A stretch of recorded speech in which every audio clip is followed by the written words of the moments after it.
दातारं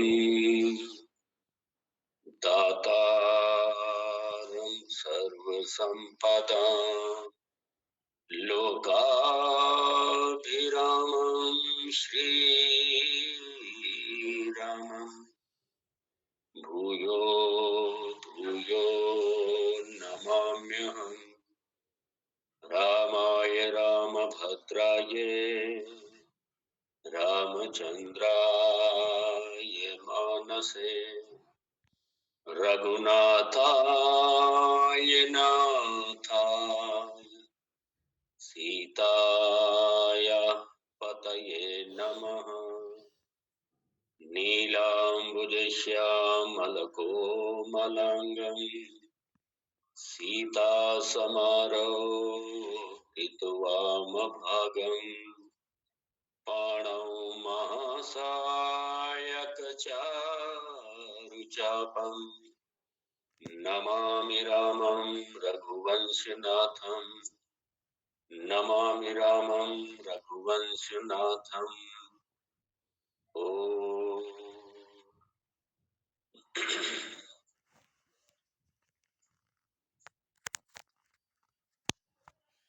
भगवान की महती कृपा और सद्गुरुदेव भगवान की महती कृपा, उन्हीं का ही प्रसाद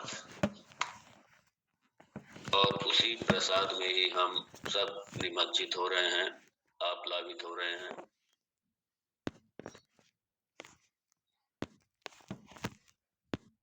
और ये प्रसाद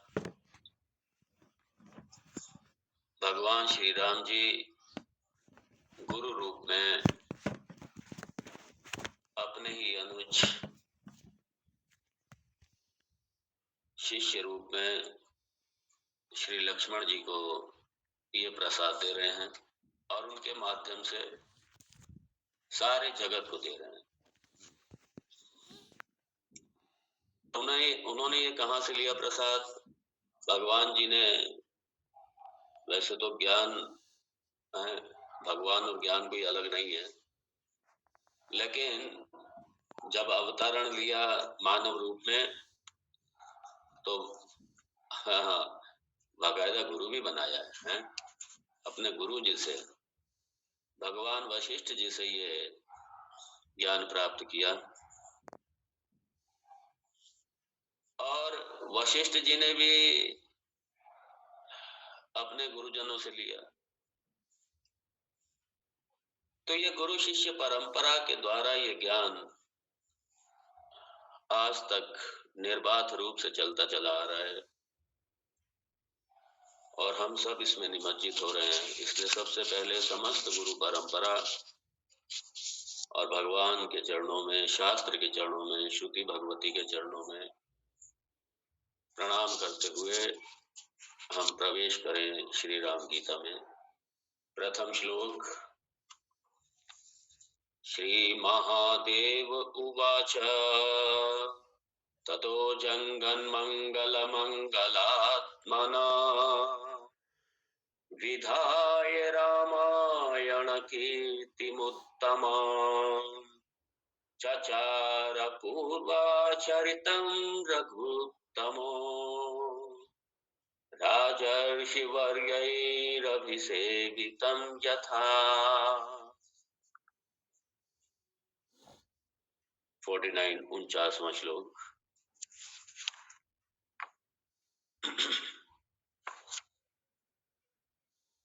अकार संज्ञः पुरुषो हि विश्वको युगारकस्तेजस ईर्यते क्रमात् प्राज्ञो मकार परिपठ्यते खिलैः समाधि पूर्वं न तु तत्त्वतो भवेत्।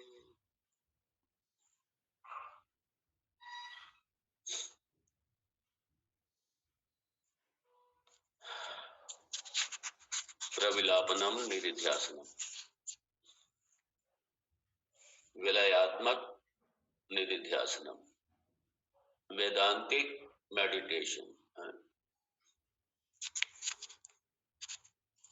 कभी जब यहाँ वेदांत में समाधि निर्विकल्प समाधि या सविकल्प समाधि, वेदांत में भी शब्द का प्रयोग होता है, लेकिन इसको कभी भी योग की समाधि से मत समझ लेना।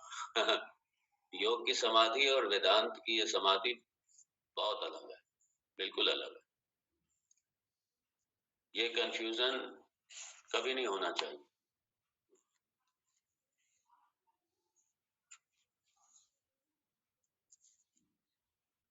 और योग की समाधि में अज्ञान की निवृत्ति नहीं है, उससे ध्यान से अज्ञान की निवृत्ति नहीं है। ध्यान से मन की निश्चलता है, मन की शांत अवस्था है, जो एकाग्रता आपको चाहिए वेदांत के श्रवण के लिए। इसलिए ध्यान एक योग्यता देगा आपको बस। और ध्यान का ही लंबे अभ्यास था कि महर्षि पतंजलि का ध्यान को लंबे अभ्यास तक, फिर वो बाद में सविकल्प समाधि, निर्विकल्प समाधि, सभी समाधि, निर्भीत समाधि, वो एक अलग प्रक्रिया है वहां की, लेकिन उसको यहाँ वेदांत में मत समझ लेना।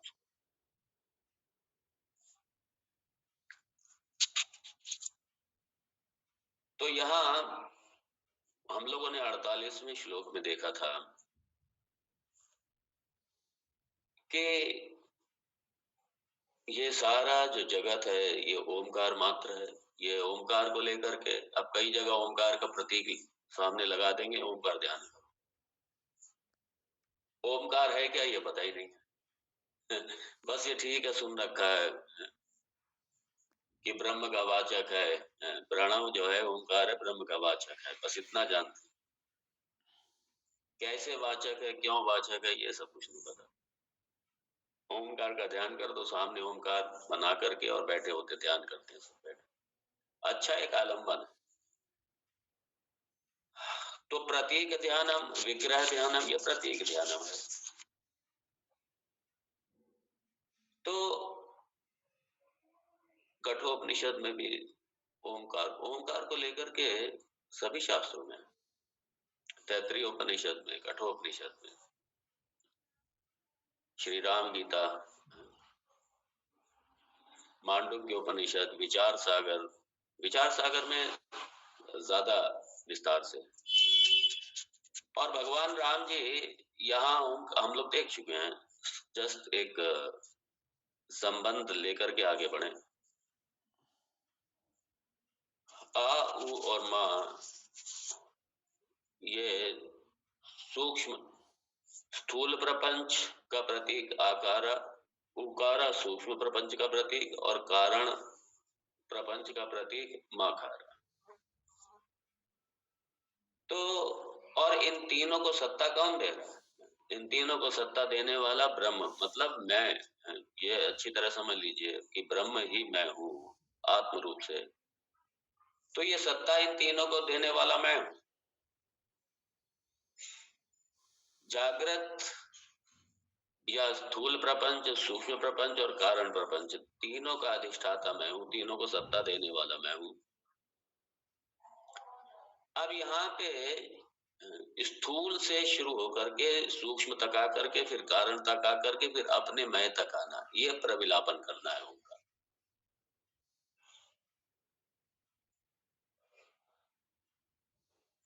तो ये क्या है, ये भगवान कह रहे हैं यहाँ पे 49वें श्लोक में कह रहे हैं भगवान कि क्रमात, धीरे धीरे क्रम से करना है।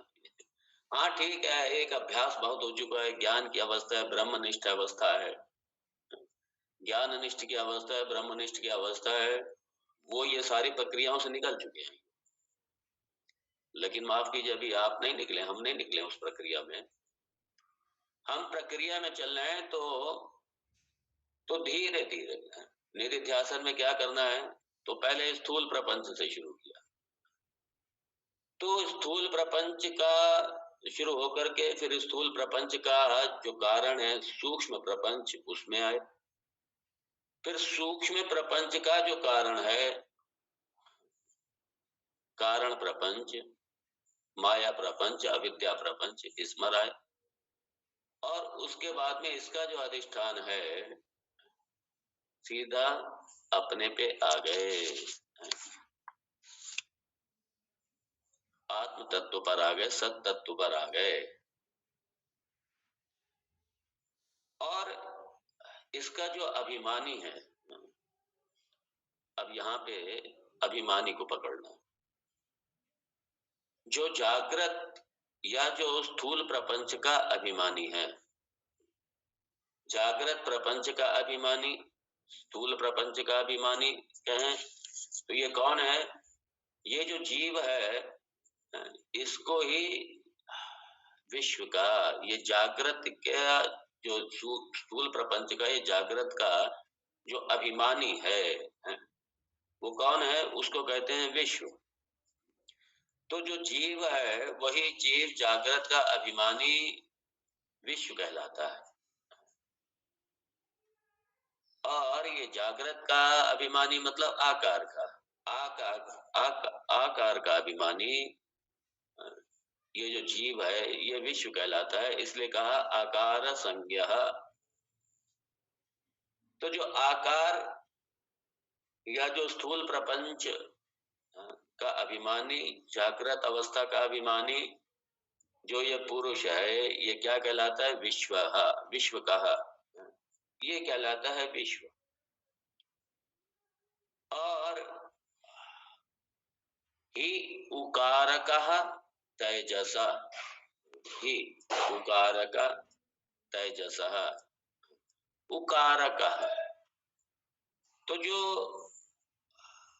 सूक्ष्म प्रपंच का अभिमानी या स्वप्न जगत का अभिमानी ये जो जीव है, इसी को तेजस कहते हैं, इसी को तेजस कहते हैं, ये तेजस कहलाता है। और उसके बाद में प्राज्ञः मकारः परिपठ्यते खिलैहि, अखिलैहि।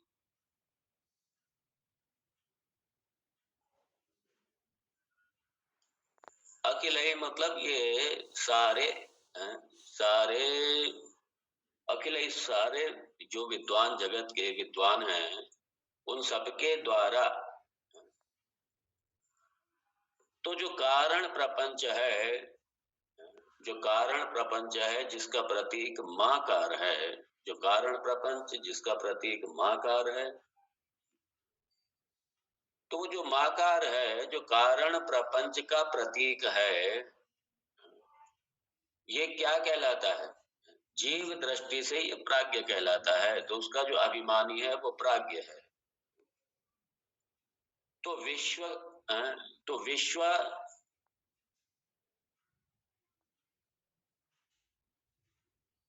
क्या, विश्व, तेजस और प्राज्ञा, ये किस पे? ये व्यष्टि लेवल पे है, ये जीव के स्तर पर है।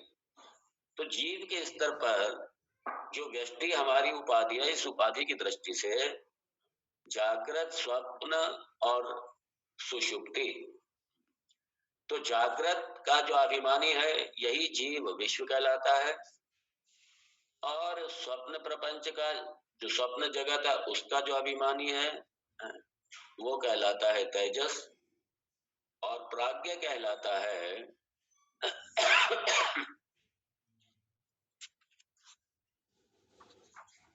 जो प्राज्ञ है वो सुषुप्ति का, सुषुप्ति का अभिमानी प्राज्ञ कहलाता है।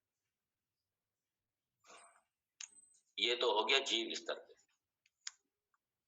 व्यष्टि स्तर पे। अब समष्टि स्तर पर आइए। तो जो समष्टि स्तर पे जो स्थूल प्रपंच है, इसी का जो अभिमानी है वो विराट कहलाता है। और जो सूक्ष्म प्रपंच का अभिमानी है वो हिरण्यगर्भ कहलाता है। और जो कारण प्रपंच का अभिमानी है वो अंतर्यामी ईश्वर कहलाता है। तो इधर जो प्राज्ञ है, प्राज्ञ ये सुषुप्ति का अभिमानी, और उधर जो कारण प्रपंच का जो अभी